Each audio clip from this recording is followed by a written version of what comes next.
General, obrigado. o senhor tocou em duas coisas importantes. Um nome, Victoria Nuland, começa a se tornar conhecida dos brasileiros, tá? Que já esteve aqui fazendo gestões no governo do Brasil, no governo passado. Sim. E agora, recentemente, disse na imprensa que o Brasil deveria calçar as sandálias da Ucrânia. Eu acho até uma coisa bem delicada, uma subsecretária de Estado falar isso de um outro país independente. Eu acho uma coisa meio abusiva em termos de diplomacia. Mas foi bom o senhor lembrar isso, porque o caso dela na Ucrânia precisa ser lembrado em 2013, 2014, né? Ela distribuindo bolinhos na Praça Maidan, tudo está filmado, vocês acham no YouTube. Mas o senhor tocou num outro ponto importante também. A Victoria Nuland está ganhando uma lembrança cada vez maior no povo brasileiro. Mas o que eu queria colocar, que é muito importante, é outra coisa que o senhor falou também, tá? Que é a percepção da imprensa com relação às operações da Rússia. No caso do senhor em Portugal, eu queria saber o seguinte: Portugal é um país que não tem muitos recursos militares e acabou enviando os que tinha para a Ucrânia, né? E a gente vê o seguinte, isso vai, de certa forma, onera o governo português. Eu queria saber o seguinte: como a sociedade portuguesa está enxergando isso? A sociedade portuguesa, se o senhor quiser, pode extrapolar um pouco as fronteiras e falar da Europa também. Como vocês estão vendo essa guerra? Como a sociedade vê isso? Muito obrigado, Sr. Comandante. Perguntas muito pertinentes. Muito pertinentes. Permita-me que comece por Victoria Nuland.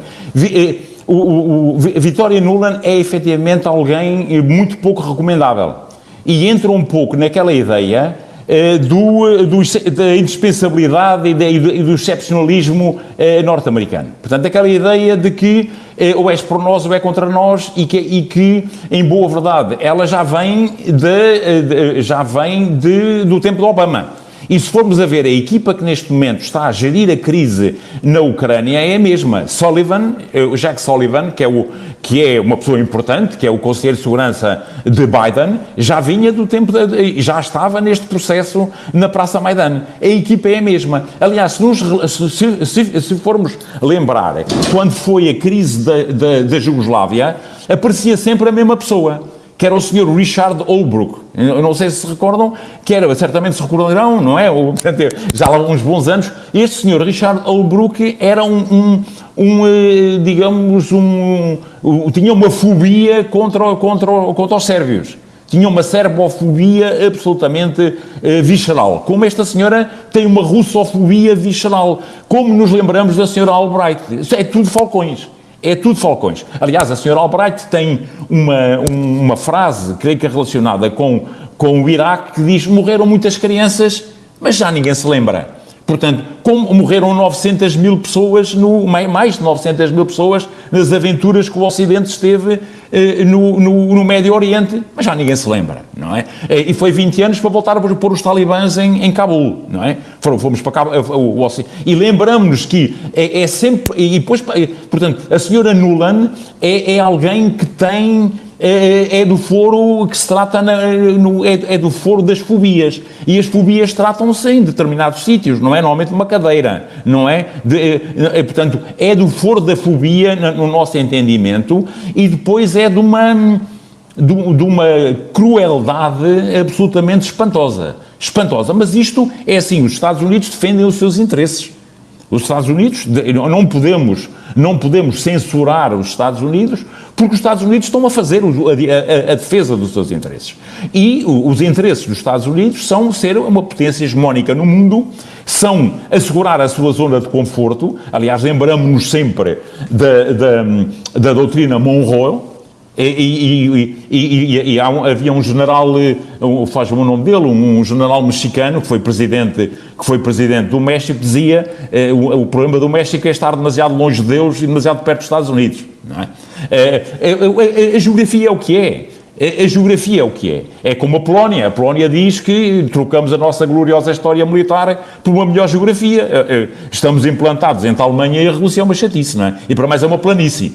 Portanto, é o que é, é o que é. Agora, a Victoria Nuland, a ideia e a resposta mais interessante à questão que o Sr. Comandante coloca foi a resposta da Ministra dos Negócios Estrangeiros da África do Sul, quando Anthony Blinken lá foi. quando lhe explicou que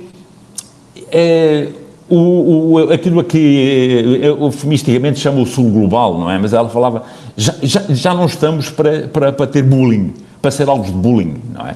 Portanto, o mundo está a mudar. Nós estamos na maior mudança geopolítica depois da Segunda Guerra Mundial. E estamos, efetivamente, na ascensão e estamos na retribution, não é? Na retribuição de décadas, para não dizer séculos, de uma hegemonia ocidental para a qual hoje o mundo mudou. A China já não, quer dizer, a China não pode aceitar que venha o Sr. Borrell, não é? Que não representa, que é um burocrata da União Europeia. A União Europeia não tem, é uma associação de Estados, naturalmente, é uma união, mas a parte da estratégia, a parte do emprego da força militar é intergovernamental, não é departamental, não é a União Europeia que manda avançar porque não tem exército, não tem forças armadas, não é? Mas o Sr. Borrell diz que tem que ensinar à China, não é? Uma civilização que tem não sei quantos milhares de anos, a diferença, que é diferente apoiar a Ucrânia ou apoiar a Rússia. Portanto, o Sr. Borrell, é o que é. Ainda não perdemos a mentalidade colonial na Europa, no Ocidente, não é? Ainda não se perdeu um pouco a mentalidade colonial. E depois, como é que nós vivemos numa bolha mediática?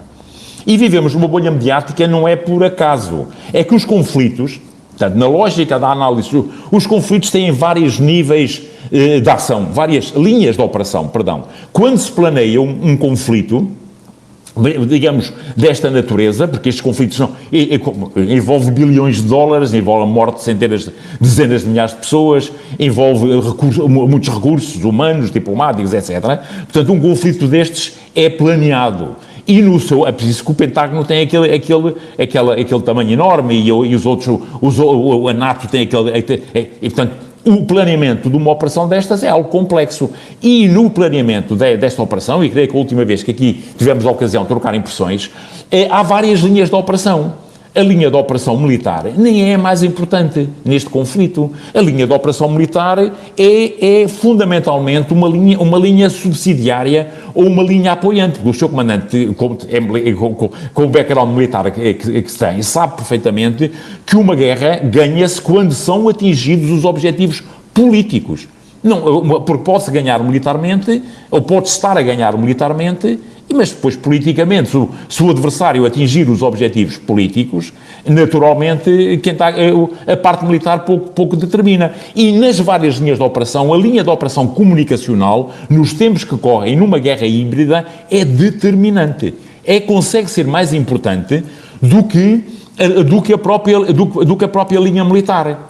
Porque nós estamos a assistir, em boa verdade, a Ucrânia está a perder esta guerra, mas a percepção que o Ocidente tem não será a mesma coisa no Brasil, na Índia, na China, na África do Sul, no México, no Egito, em todo o mundo, não é? Em toda a África, em toda a América Latina, em boa parte da Ásia. Não é essa a percepção, porque se queremos ter uma informação independente, vamos ver os jornais brasileiros, vamos ver os jornais sul-africanos, vamos ver os jornais indianos, vamos ver, portanto, aí fundamentalmente numa grande democracia, que é a Índia. Vemos o que é que diz o primeiro-ministro indiano, mas o que dizia a ministra dos Negócios Estrangeiros, como disse há pouco, nós já não estamos para ser subservientes ao bullying dos Estados Unidos, e disse isso olhos nos olhos a Blinken. E o primeiro-ministro, o ministro dos Negócios Estrangeiros da Índia, perdão, há pouco não foi Modi, naturalmente, foi o ministro dos Negócios Estrangeiros, referiu num fórum, precisamente, dizendo que temos que esquecer, tirar da mente que os problemas da Europa são os nossos problemas, os problemas da Índia são os problemas dos indianos. Não é? Isto é que os teus problemas são teus e meus, mas os meus problemas são só meus. Portanto, neste momento, a Índia já não está para isso. E daí que se vê que não há nenhum país na América Latina, não há nenhum país na África que tenha alinhado, por exemplo, na política de sanções. Portanto, nós o que vivemos na União Europeia é numa enorme bolha mediática, numa pressão mediática imensa, e a opinião pública em Portugal, tirando, digamos, há as pessoas esclarecidas, mas a opinião pública normalmente tem os comentadores e confia nos comentadores. E o que vemos é que, em boa verdade, há uma onda, há uma narrativa, e o próprio. Mas nós, e com isto concluo, digamos, podemos compreender que a opinião pública seja flutuante em função daquilo que a mídia diz. É um bocado mais difícil perceber o Parlamento, o Governo percebe-se. Agora, o Parlamento. Nomeadamente, todo o arco no Parlamento, à exceção de um partido, diga-se de passagem, tudo o resto afina pelos discursos que uns são maus, outros são bons, quando efetivamente devemos fazer uma análise centrada nos interesses do país. E já agora, para terminar, Portugal devia pensar que o país de referência para Portugal não é os Estados Unidos, nem é o Reino Unido. O país de referência para Portugal deveria ser o Brasil. O Brasil é que é o país de referência para Portugal. Porque Portugal só pode ter alguma voz no mundo, não é por estar na NATO, nem é por estar na União Europeia. Porque, aliás, o presidente Zelensky veio fazer um périplo há umas semanas à Europa, veio fazer um périplo, e depois foi a Bruxelas também, aliás, seguiu o protocolo, começou nos Estados Unidos, depois foi ao Reino Unido, depois foi a Paris, onde esteve com o Macron e com o Schultz, e depois foi a Bruxelas. E em Bruxelas, como a União Europeia tem 27 países, então os líderes desses países foram-se encontrar em acordos parcelares com o presidente Zelensky. E sabem naturalmente com quem é que Portugal, em que grupo é que colocaram Portugal. Não colocaram Portugal no grupo da Itália, nem no grupo da Espanha, nem no grupo da Polónia, colocaram Portugal no grupo, mas sem desprimor para os países, não é? Para estes países, mas é para verem como é que a União Europeia vê Portugal. Quem foram os países que se reuniram com o Zelensky juntamente com Portugal? Malta, Luxemburgo, Irlanda e Bélgica, não é?